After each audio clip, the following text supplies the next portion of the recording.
So now we are going to talk a little bit more about photons. Photons are very interesting little particles. So, photons, what are they? They are essentially massless particles. So, particles that are little bundles of electromagnetic radiation but have no mass that travel in a vacuum at the speed of light, that travel at v equals c, at least in a vacuum, right? As we know, if they're in a transparent material, then they travel slower than c.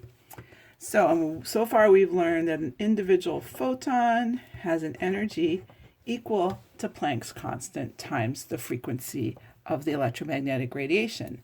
Now we can write our energy expression instead of in terms of frequency, but in terms of wavelength. If we just remember that wavelength lambda times frequency equals the speed of light, so that means frequency is equal to c over lambda. So if we plug that in to our into our energy formula, what do we get? We get that you can also write, so basically frequency becomes c over lambda, and we get that the energy is hc over lambda. So that's another way to determine the energy of an individual photon. All right, so that's one thing we can figure out. So now, what else can we figure out? Now we're going to use a tiny little bit of what's known as special relativity. We didn't study special relativity in this class, but we're still going to use some of it. This is another one of Einstein's big contributions to physics about the same time as he was working on the photoelectric effect. And special relativity says that the relativistic energy, which is the energy for something moving at or close to the speed of light, can be written like this. The energy squared is equal to the momentum squared times the speed of light squared plus the mass squared times the speed of light to the fourth power. Okay? So, how does this apply to a photon? Well, for a photon, mass is equal to 0. It's a massless particle, and it's moving at the speed of light. And so what do we get? If we plug mass is equal to 0 in here, this whole second term goes away. We get E squared equals P squared times C squared, or we get that the energy is equal to the momentum times C. So that's an interesting result.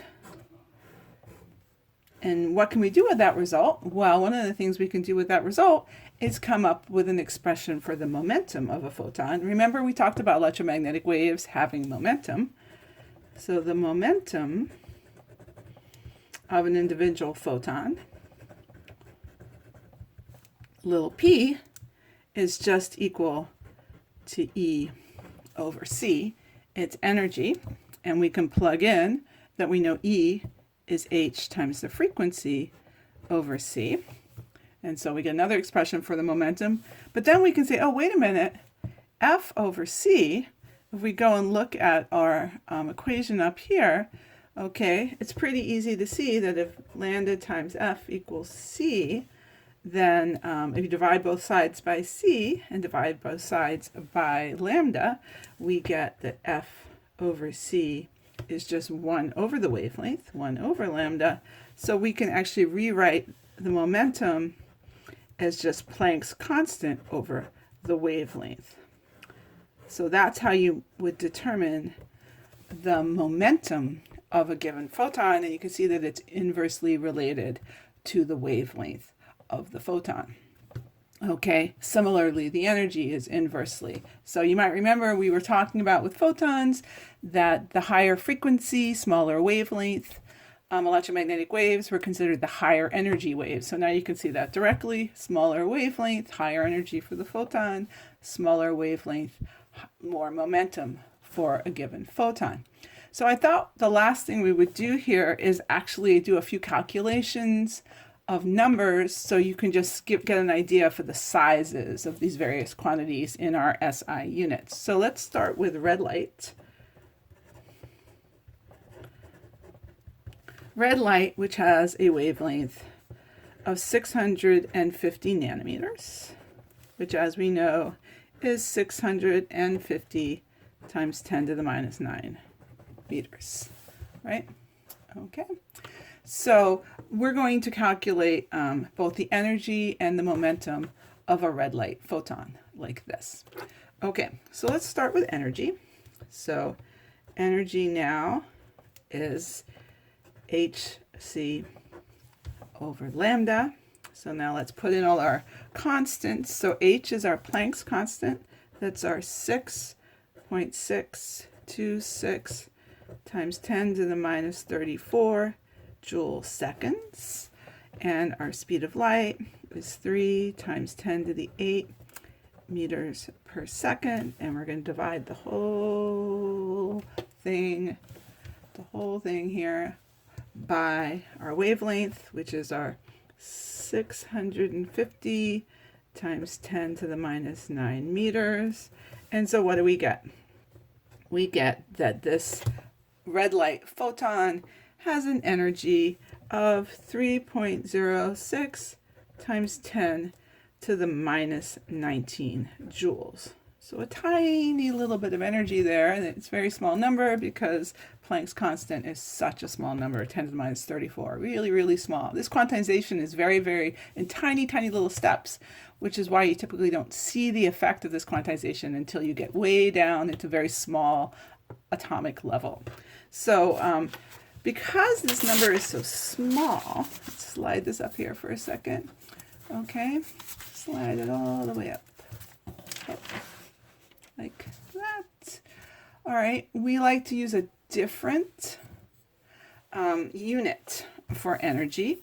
We like to use the energy of EVs. Remember, this is the energy an electron gains when it's accelerated across 1 volt of potential, and 1 EV is equal to 1.6 times 10 to the minus 19 joules. So you can see it's the same order of magnitude as the energy of this red photon.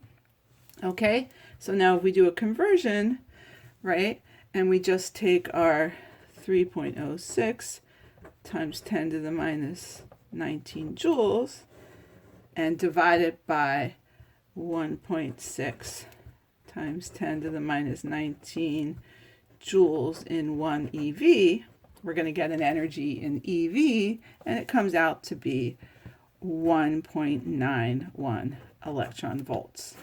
So there's the energy in electron volts, or also in joules, of our red photon. So now we can also look at the momentum. So momentum, Planck's constant over the wavelength. So that's our 6.626 times 10 to the minus 34 joule seconds, again divided by our wavelength, our 650 times 10 to the minus 9 meters. Okay, and again we're going to get a very tiny little number. We're going to get 1.02, right? It's almost exactly 1, but not quite. 1.02 times 10 to the minus 27. And now the units for momentum, mass times velocity, kilogram meter per second. And you can get that out if you plug in the units for joule up there. So that's our momentum. Now you can also get your momentum directly from the number up here in EVs, because we know that momentum is just energy over c. And so physicists like to do this because it makes our life easier, especially particle physicists, which is what I studied in graduate school. We like to write the momentum in these funky units called EV over c, because that way once we know the energy, we can just say if the energy is 1.91 EV for my photon, then the momentum for my photon is just 1.91 EV over c. Another wacky, like I said, it's kind of a wacky unit, but it makes our lives easier because we don't have to keep dividing by the speed of light.